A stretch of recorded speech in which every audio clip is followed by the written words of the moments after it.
어제 마트 계산대에서 60대로 보이는 두 여성을 봤습니다. 한 명은 혼자 장보고 한 명은 남자랑 같이 장봅니다. 둘 다 나이는 비슷해 보였어요. 근데 표정이 완전 달랐습니다.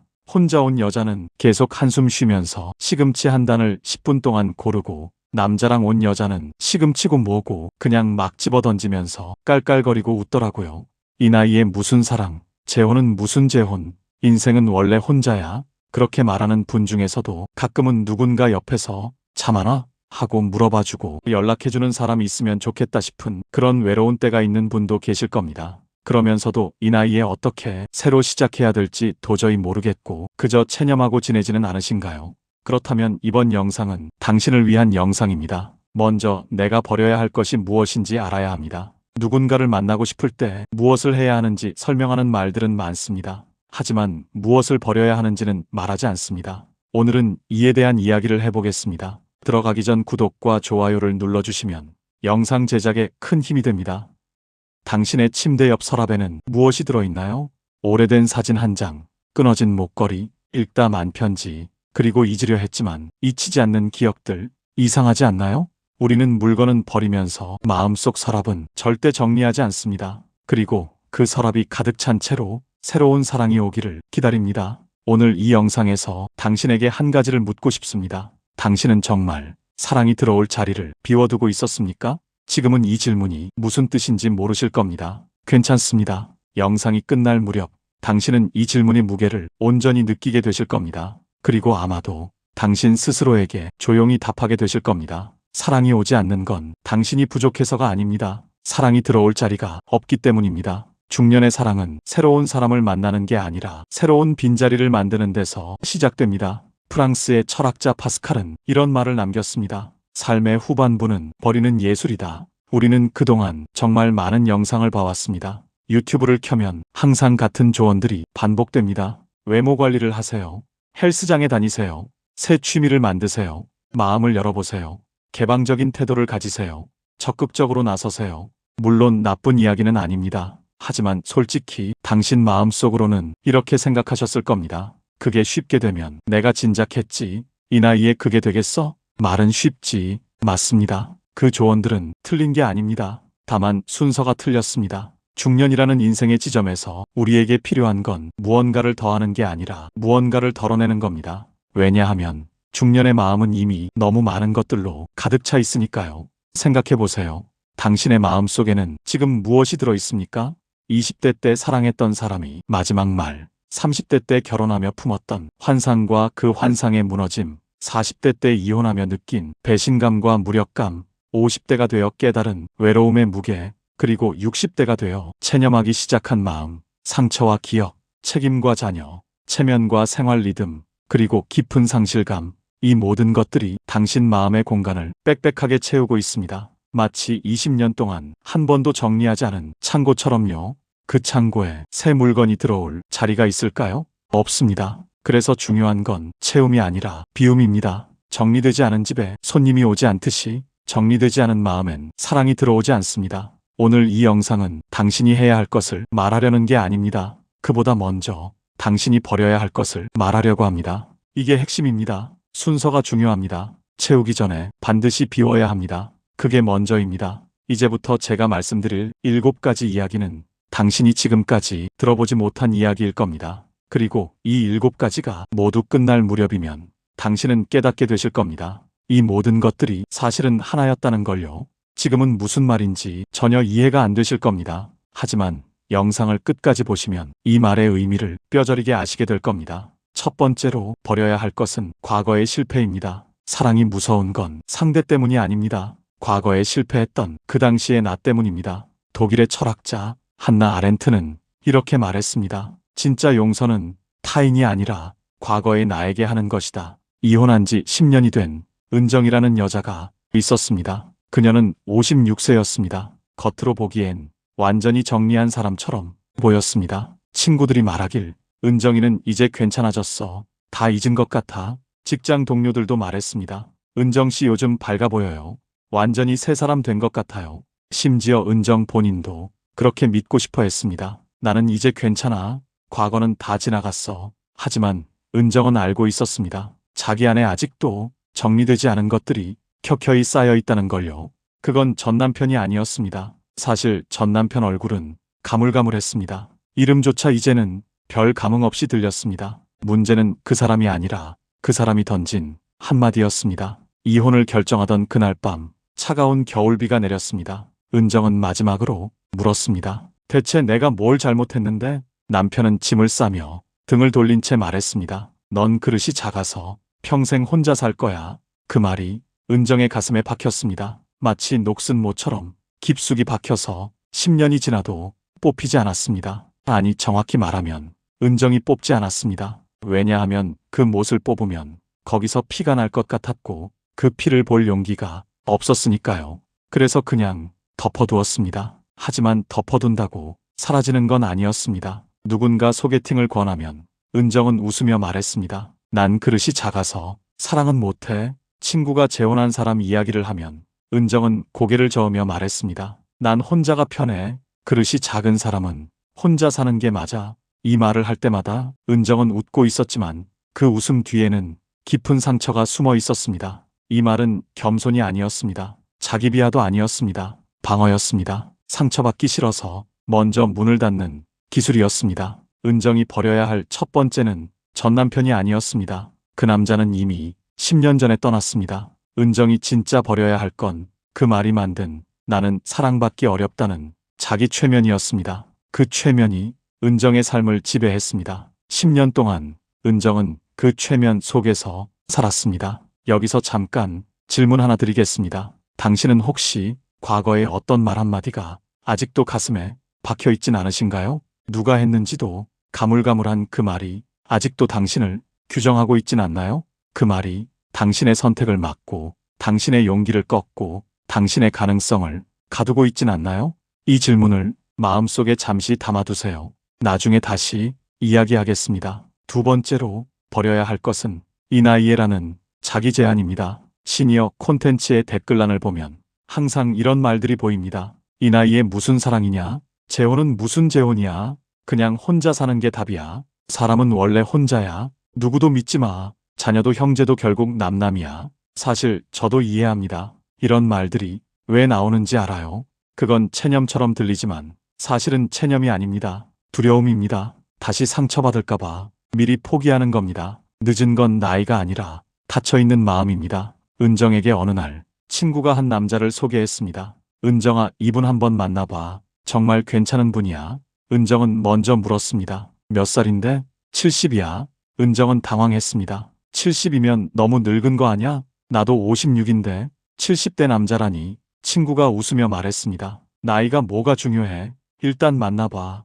은정은 마지못해 그 남자를 만났습니다. 카페에서 만난 그 남자는 생각보다 젊어 보였습니다. 은정은 어색하게 물었습니다. 저 그런데요. 나이 차도 그렇고 부담되진 않으신가요? 남자는 차분하게 커피를 한 모금 마시고 조용히 말했습니다. 사랑에 나이가 있나요? 사람이 멈춰 있을 뿐이죠. 이 말은 은정의 가슴에 작은 파문을 일으켰습니다. 남자는 계속 말했습니다. 저도 65살까지는 당신처럼 생각했어요.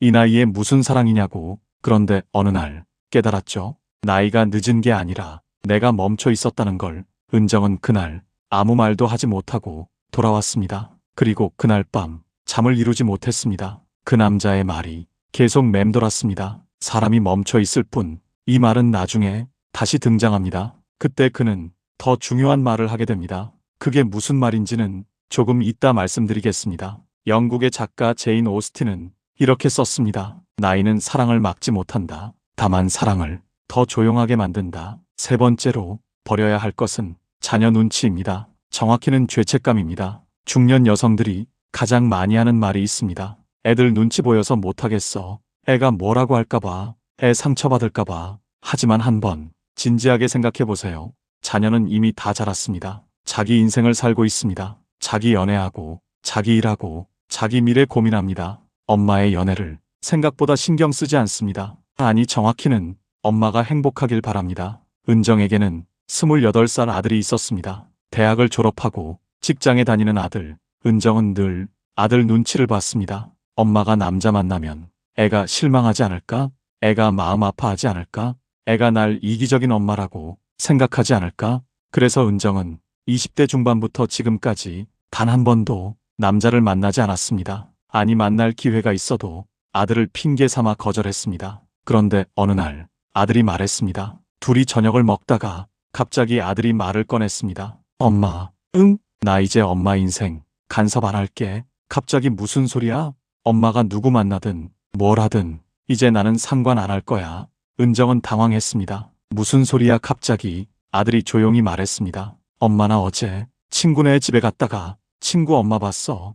응 그래서? 근데 그 엄마가 최근에 재혼하셨대. 그래? 처음엔 나도 좀 이상했어. 친구 엄마가 재혼하다니. 그런데 친구가 그러더라. 엄마가 웃는 모습 보니까 너무 좋다고. 그래서 나도 생각했어. 우리 엄마도 웃으면 좋겠다고. 은정의 눈에 눈물이 맺혔습니다. 아들이 계속 말했습니다. 엄마는 나 때문에 참고 산 거 나도 알아. 근데 이제 나도 다 컸고 내 인생 살 거니까 엄마도 엄마 인생 살아. 엄마가 행복하면 그게 나한테도 좋은 거야.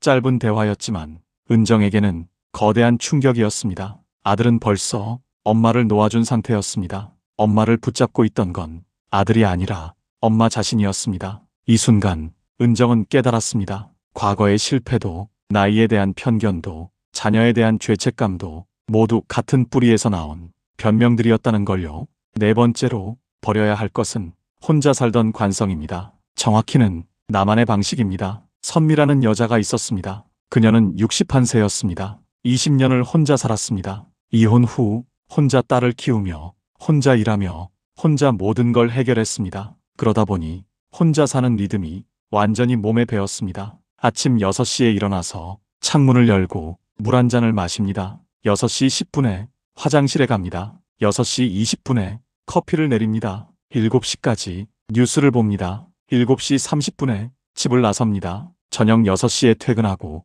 7시에 저녁을 먹고 8시에 산책을 하고 9시에 샤워를 하고 10시에 텔레비전을 보고 11시에 잠자리에 듭니다. 매일이 똑같습니다. 20년 동안 하루도 빠짐없이 똑같습니다. 이 리듬이 선미에게는 안전이었습니다. 예측 가능한 하루, 통제 가능한 생활, 누구에게도 방해받지 않는 나만의 시간. 그래서 누군가 말했습니다. 선미야, 소개팅 한번 해봐. 괜찮은 사람이 있는데. 선미는 단호하게 고개를 저으며 말했습니다. 싫어. 집에 누가 있는 것 자체가 피곤해. 왜? 내가 뭘 하는데? 누가 신경 쓰고 내 리듬이 깨지는 게 제일 싫거든. 이 말은 솔직한 마음이었습니다. 거짓이 하나도 없었습니다.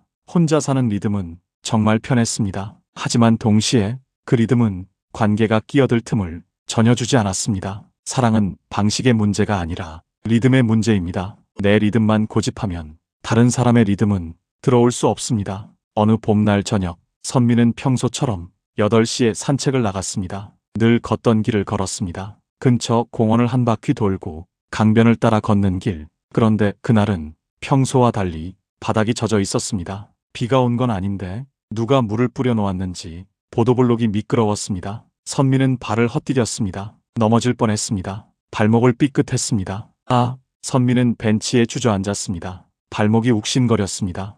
혼자였습니다. 주변에 사람도 없었습니다. 선미는 그제야 느꼈습니다.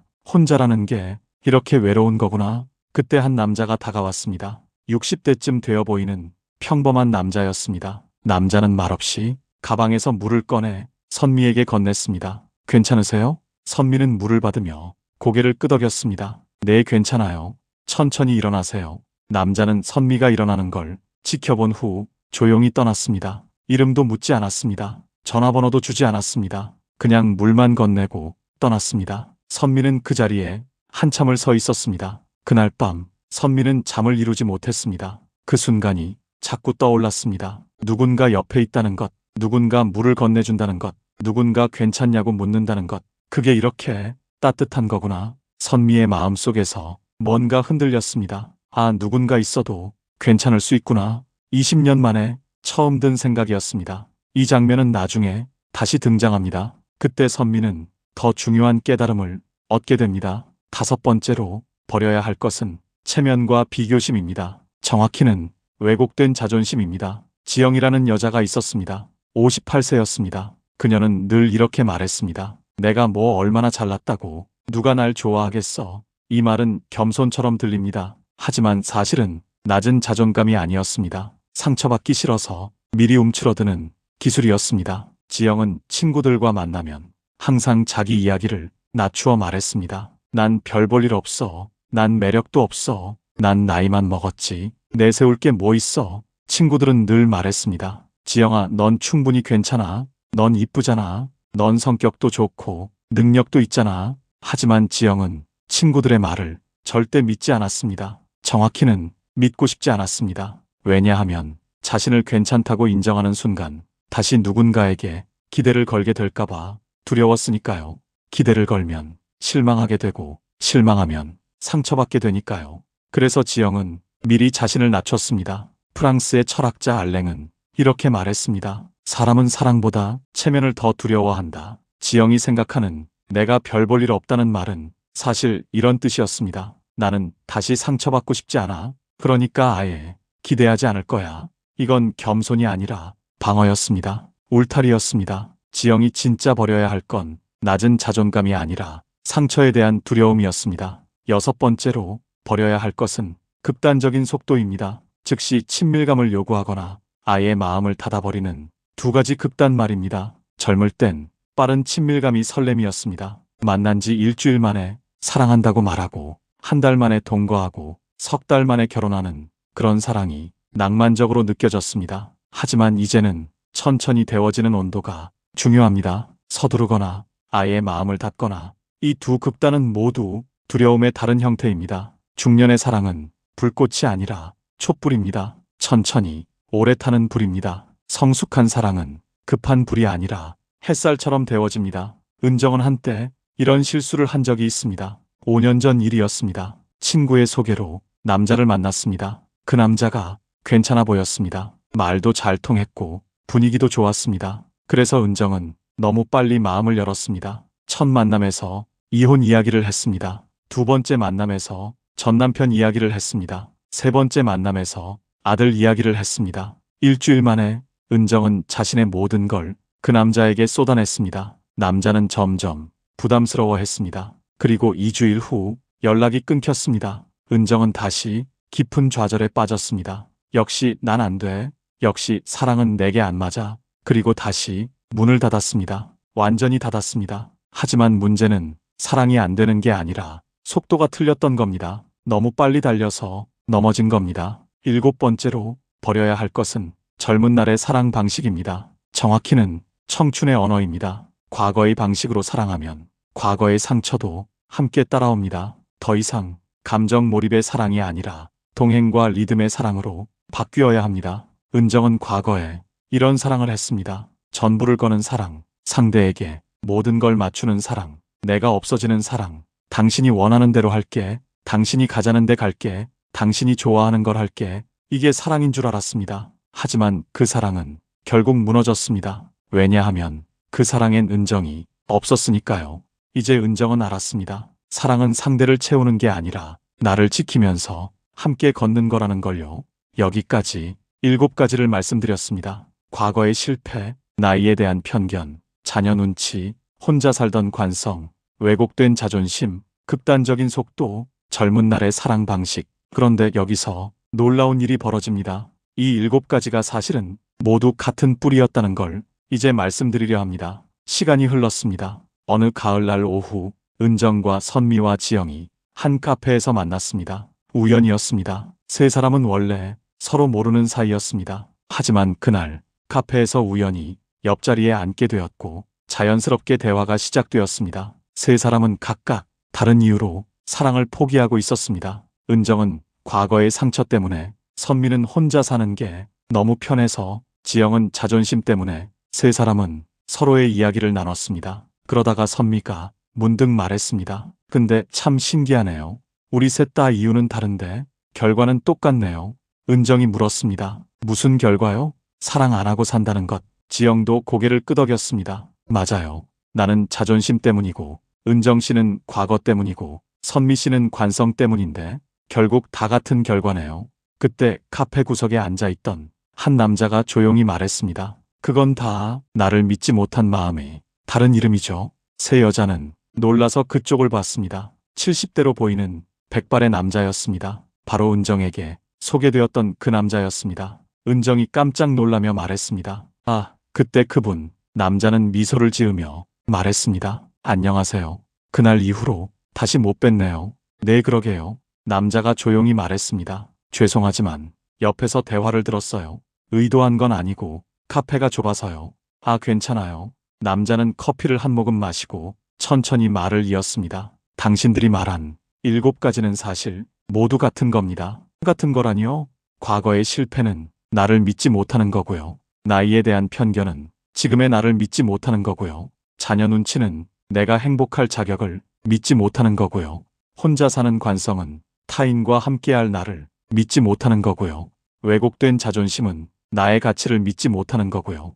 극단적인 속도는 천천히 가도 괜찮을 나를 믿지 못하는 거고요. 젊은 날의 방식은 변화한 나를 믿지 못하는 겁니다. 새 여자는 말없이 남자의 말을 들었습니다. 남자는 계속 말했습니다. 결국 사랑이 어려운 게 아니라 당신이 당신을 믿지 못했던 겁니다. 나를 믿지 못하니까 과거에 매달리고 나이를 핑계 삼고 자녀를 방패로 삼고 관성에 숨고 자존심으로 가리고 속도를 틀리게 하고 낡은 방식을 고집하는 겁니다. 모두 같은 뿌리입니다. 자기 불신. 이 말은 새 여자의 가슴에 큰 울림을 남겼습니다. 은정은 그제야 깨달았습니다. 자기가 10년 동안 버리지 못했던 건 전 남편이 아니라 자기 자신에 대한 불신이었다는 걸요. 나는 사랑받을 자격이 없어. 나는 행복할 수 없어. 이 믿음이 은정을 가뒀던 겁니다. 선미도 깨달았습니다. 자기가 지켰던 관성은 편안함이 아니라 두려움이었다는 걸요. 누군가와 함께하면 내가 무너질 거야. 이 믿음이 선미를 고립시켰던 겁니다. 지영도 깨달았습니다. 자기가 낮춘 건 겸손이 아니라 자기 회피였다는 걸요. 나는 매력 없어. 이 말 뒤에 숨은 진짜 말은 나는 또 상처받고 싶지 않아 였던 겁니다. 이 순간 새 여자는 같은 생각을 했습니다. 우리는 사랑을 버린 게 아니라 우리 자신을 버렸구나. 남자는 마지막으로 이렇게 말했습니다. 사랑은 늦는 게 아니라 느린 겁니다. 당신이 당신을 믿기 시작하면 사랑은 그때부터 천천히 걸어옵니다. 조급해하지 마세요. 사랑은 급하게 오지 않습니다. 당신이 준비되었을 때 조용히 찾아옵니다. 그리고 그 준비란 무언가를 갖추는 게 아니라 무언가를 비우는 겁니다. 이 말이 바로 영상 초반에 남자가 했던 그 말의 진짜 의미였습니다. 기억하시나요? 사랑은 늦는 게 아니라 사람이 멈춰 있을 뿐이죠. 그 말은 이제 완전히 다른 의미로 다가왔습니다. 사랑이 오지 않는 건 나이 때문도 아니고 환경 때문도 아니고 상대가 없어서도 아니었습니다. 내가 나를 믿지 못해서 스스로 멈춰 있었기 때문이었습니다. 영상 초반에 제가 질문을 드렸습니다. 당신은 정말 사랑이 들어올 자리를 비워두고 있었을까? 이제 그 질문의 의미를 아시겠습니까? 사랑이 들어올 자리는 물리적 공간이 아닙니다. 마음의 공간입니다. 그 공간은 물건을 치운다고 생기는 게 아닙니다. 불신을 치워야 생깁니다. 과거를 치우고 편견을 치우고 죄책감을 치우고 관성을 치우고 자존심을 치우고 조급함을 치우고 낡은 방식을 치우면 그 자리에 무엇이 남을까요?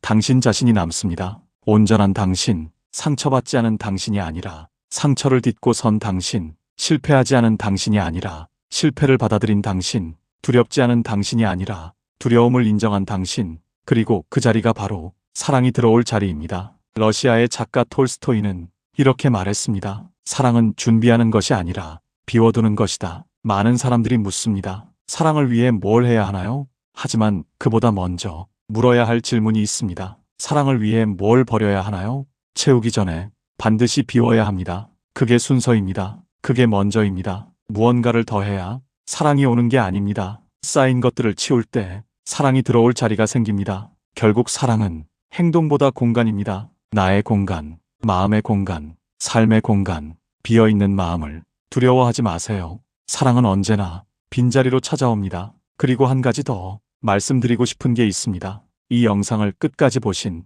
당신에게 드리는 마지막 이야기입니다. 선미는 그 이후 조금씩 달라졌습니다. 여전히 혼자 살았지만 마음은 조금씩 열렸습니다. 그리고 몇 달 후 산책 중에 만났던 그 남자와 다시 마주쳤습니다. 같은 공원, 같은 시간, 같은 벤치 앞에서 이번엔 선미가 먼저 말을 걸었습니다. 저 그때 물 주셨던 분이시죠? 남자는 선미를 알아보고 미소 지으며 말했습니다. 아, 그때 그분 발목은 괜찮으세요? 네, 이제 괜찮아요. 그때 정말 감사했어요. 다행이네요. 선미는 용기를 내서 물었습니다.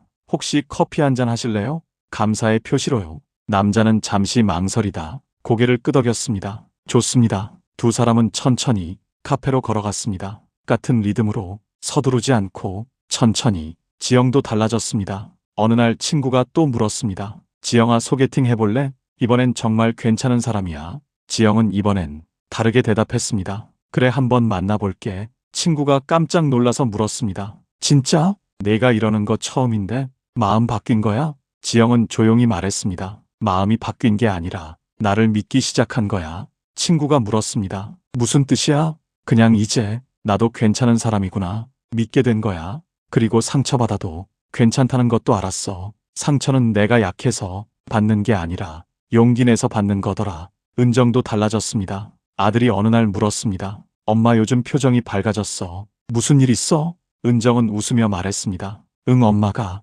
엄마를 용서했어. 아들은 무슨 말인지 정확히 이해하지 못했지만 엄마의 얼굴이 편안해 보여서 그냥 미소 지었습니다. 그럼 됐어. 엄마가 행복하면 돼. 새 여자는 아직 새로운 사랑을 만나지 못했을 수도 있습니다. 어쩌면 선미처럼 천천히 시작하는 중일 수도 있습니다. 하지만 중요한 건 이제 그들에게 사랑이 들어올 자리가 생겼다는 겁니다. 그리고 그 자리는 누가 채워주는 게 아니라 스스로 비운 자리입니다. 당신도 할 수 있습니다. 지금 당장은 용기가 나지 않을 수 있습니다. 괜찮습니다. 천천히 가도 됩니다. 중요한 건 방향입니다. 버리는 방향으로 한 걸음씩 가는 겁니다. 과거의 한마디를 버리고, 나이라는 편견을 버리고, 자녀 눈치를 버리고, 혼자만의 관성을 버리고, 왜곡된 자존심을 버리고, 조급한 속도를 버리고, 낡은 방식을 버리세요. 그러면 당신은 발견하게 됩니다. 당신 안에 이미 사랑이 들어올 자리가 있었다는 걸요. 다만 그 자리가 너무 오랫동안 다른 것들로 가려져 있었을 뿐입니다. 이제 그 자리를 다시 찾으세요. 천천히 하나씩 비워가세요. 사랑은 급하게 오지 않습니다. 천천히 옵니다. 당신이 준비되었을 때 조용히 찾아옵니다. 그리고 그 준비란 무언가를 갖추는 게 아니라 무언가를 비우는 겁니다. 버릴수록 사랑은 선명해집니다. 과거의 방식으로는 새로운 사랑이 오지 않습니다. 나를 믿는 순간 사랑은 길을 찾아옵니다. 중년의 사랑은 시작이 아니라 정리입니다. 그 정리가 끝나면 사랑은 자연스럽게 그 자리를 채웁니다. 오늘 이 영상이 당신에게 작은 울림이 되길 바랍니다. 그리고 당신이 당신 자신을 믿기 시작하는 그 순간이 오늘이길 바랍니다. 사랑이 오지 않는 건 없어서가 아니라 들어올 자리가 없어서입니다. 중년의 사랑은 시작이 아니라 정리입니다. 버릴수록 사랑은 선명해집니다. 과거의 방식으로는 새로운 사랑이 오지 않습니다. 나를 믿는 순간 사랑은 길을 찾아옵니다. 그 길을 당신이 이제 만들기 시작했습니다. 천천히 가도 괜찮습니다. 당신은 이미 그 길 위에 서 있습니다. 마지막으로 한 가지만 더 말씀드리겠습니다. 영상 초반에 제가 물었던 질문을 기억하시나요? 나는 정말 사랑이 들어올 자리를 비워두고 있었을까? 이제 당신은 그 질문에 답할 수 있습니다. 아마도 당신은 이미 답을 알고 계실 겁니다. 그 답은 말로 하는 게 아니라 마음으로 느끼는 겁니다. 그리고 그 느낌이 당신을 천천히 변화시킬 겁니다. 그러니 조급해하지 마세요. 당신은 이미 충분히 잘하고 계십니다. 다만 조금 더 자기 자신을 믿어보세요. 그러면 사랑은 언젠가 반드시 당신에게 찾아옵니다. 천천히, 조용히, 자연스럽게 당신의 빈자리를 찾아옵니다. 그날까지 당신 자신을 따뜻하게 안아주세요. 당신은 충분히 사랑받을 자격이 있습니다. 다만 그 사랑이 들어올 자리를 이제 막 만들기 시작한 것뿐입니다. 오늘도 수고하셨습니다. 당신의 남은 인생이 당신이 원하는 방향으로 천천히 흘러가길 바랍니다. 그리고 그 흐름 속에서 사랑이 자연스럽게 당신을 찾아오길 바랍니다. 사랑은 채우는 것이 아니라 비워두는 것입니다. 비워두면 사랑은 반드시 옵니다. 당신의 빈자리로 조용히 걸어옵니다. 그러니 두려워하지 마세요. 비어있다는 건 부족함이 아니라 가능성입니다. 당신 안에 그 빈자리가 곧 사랑으로 채워질 겁니다. 천천히 가도 괜찮습니다. 당신은 이미 그 길을 걷고 있습니다. 구독과 좋아요를 눌러주세요. 영상 제작에 큰 힘이 됩니다. 오늘도 평온한 하루 되세요. 감사합니다.